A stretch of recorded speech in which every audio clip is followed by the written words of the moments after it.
হরে কৃষ্ণা প্রিয় ভক্তগণ, ভক্তিপথে উন্নতি করতে গেলে অথবা জন্ম মৃত্যু জরা ব্যাধি থেকে জীবনকে মুক্ত করতে গেলে প্রথম যেটি একজন ভক্ত হিসাবে করা উচিত সেটি হচ্ছে একাদশী ব্রত পালন করা উচিত।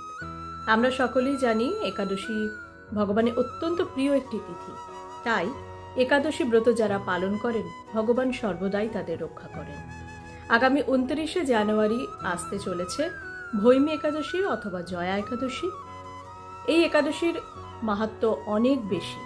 এখনো পর্যন্ত যারা একাদশী তিথি পালন করেননি বা পালন করে উঠতে পারেননি, এই একাদশী থেকেই শুরু করে দিন।